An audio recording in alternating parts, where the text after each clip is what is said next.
Bonjour à toutes et à tous, bienvenue pour cette nouvelle édition régionale. L'actualité du jour près de chez vous, jeudi 13 décembre, on démarre par vos prévisions météo avec des températures froides mais un beau ciel bleu en ce jeudi. 3 degrés à Dunkerque et à Calais, 2 degrés à Boulogne-Saint-Omer et Lille. Cette belle ambiance d'hiver, lumineuse et froide, va se poursuivre demain vendredi. On en reparlera avec vos prévisions météo complètes juste après ce journal. À la une tout d'abord, l'actualité nationale et après l'attaque terroriste du marché de Noël de Strasbourg mardi soir, le préfet du Nord a annoncé un renforcement des forces de police et de la sécurité sur plusieurs sites sensibles accueillant du public, dont les marchés de Noël de la région. Pour autant, certains sont encore accessibles sans aucun contrôle, comme par exemple ici à Dunkerque. Mais cela n'empêche pas bon nombre d'habitants d'être présents, place Jean-Bart, de profiter de l'ambiance et de se sentir en sécurité. Écoutez ainsi le sentiment de ces quelques visiteurs hier à Dunkerque, au micro de Vincent Vieillard. Bon, on a vu tout à l'heure, il y avait l'armée des sentinelles qui sont là en train de... Bon, les gens, c'est vrai que des fois, il y en a qui sont un peu craintifs. On espère pas avoir de baisse de fréquentation, surtout avec les gilets jaunes, plus l'acte terroriste, enfin on ne sait pas encore ce qui s'est passé. On y pense, mais bon, c'est tout, à ce moment-là, on sort plus. Pas du tout, non.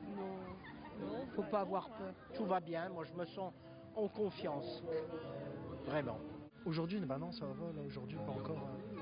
Oui, encore du monde, ouais, ça va, bah ça, on est mercredi, on verra ce week-end. Il faut être vigilant, mais ça n'empêche rien.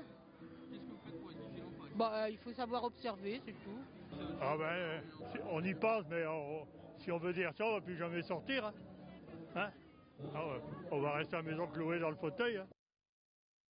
Dans la région, les avocats poursuivent leur lutte contre la réforme de la justice. Ils étaient mobilisés hier devant la préfecture du Nord avec en premier lieu la fusion des tribunaux d'instance et de grande instance, ce qui devrait créer selon eux de vrais déserts judiciaires. Les contentieux de proximité ne pourraient plus être traités localement, obligeant les justiciables à faire de nombreux kilomètres pour les audiences. Dans le viseur des avocats également, le montant des pensions alimentaires désormais déterminé par le directeur de la CAF et non plus le juge des affaires familiales. C'est pour eux un conflit d'intérêts, un manque de lecture globale. Enfin, les avocats dénoncent la numérisation de la justice et des jugements par Internet. Écoutez ainsi les explications de l'un de ces avocats présents à Lille au micro de Xavier Silly. La profession d'avocat n'a jamais refusé d'évoluer, loin s'en faut. Au contraire, la profession d'avocat est en prise directe avec la société. Et il faut savoir que la dématérialisation des procédures civiles est déjà à l'œuvre par le biais de ce qu'on appelle le RPVA, le réseau privé virtuel avocat. Déjà, nous avons énormément progressé. On ne veut pas que le progrès prenne le pas sur les droits des justiciables. Ce n'est pas un refus de progresser, c'est un refus de créer des déserts judiciaires et d'éloigner le juge des justiciables. On veut qu'il y ait toujours, en France, quel que soit l'endroit, ici à Lille, mais également à Laon, à Saint-Quentin ou à Soissons, qu'il y ait la même qualité de justice et le même accès à la justice. En France, la première cause de discrimination à l'embauche, c'est tout simplement l'apparence des candidats.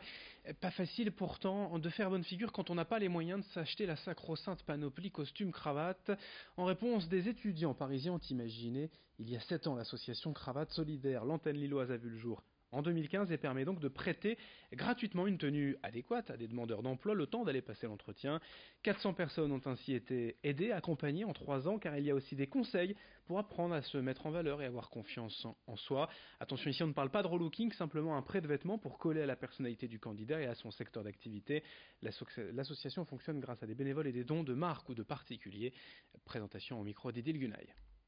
C'est aussi de pallier à parfois un souci financier, ne pas pouvoir investir dans une tenue qu'on va porter peut-être une heure en entretien et qu'on sera peut-être pas amené ensuite à porter dans le travail.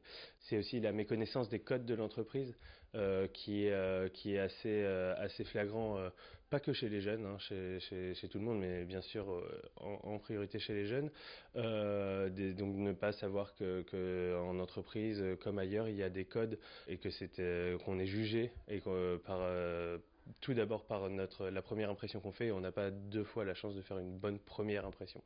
Donc c'est ce frein principal là qu'on lève.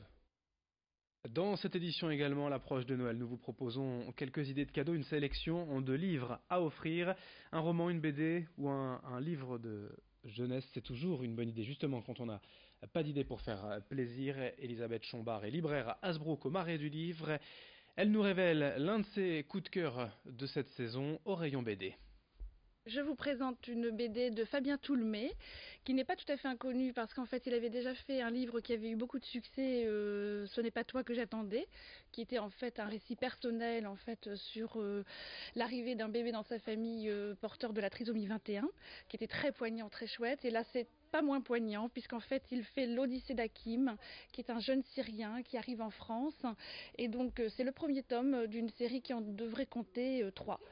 Alors c'est vrai que quand on le lit, on pense un petit peu aussi forcément au livre de Riyad Sattouf, L'Arabe du futur, qui était personnel. On est un petit peu dans cet esprit de livre, de bande dessinée très personnelle, où on suit l'itinéraire d'un jeune. C'est poignant, même bouleversant je dirais, et franchement c'est une lecture que je recommande à tous. Enfin, petit tour auprès des visites merveilleuses dans l'Audomarois depuis le 1er décembre. L'événement a débuté avec un conte, l'histoire d'Hugo, un petit garçon coincé dans un grenier, toujours introuvable aujourd'hui.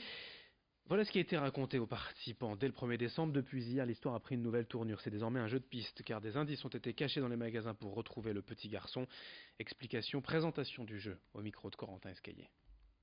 Ce jeu est là pour continuer de faire vivre le conte de Noël interactif qui a eu lieu ici sur cette place, la place Victor Hugo, le 1er décembre. Ce conte racontait l'histoire d'un enfant, Hugo, qui était coincé dans un grenier, et de son ami Victor, un chat, le chat de la place Victor Hugo, qui passait de commerçant en commerçant pour récupérer de la nourriture et des éléments pour les ramener ensuite à Hugo dans le grenier. Et donc ce jeu a été créé pour retrouver Hugo qui a disparu à la fin du conte. Cette fois-ci, ce sont tous les commerçants de la place qui ont participé, qui ont donné un indice qui est caché dans leur magasin, la vitrine, à l'intérieur, que sais-je. Et il faut aller à la rencontre de chacun avec Victor, le chat, pour remonter jusque à l'indice qui permettra, à l'élément qui permettra de retrouver Hugo.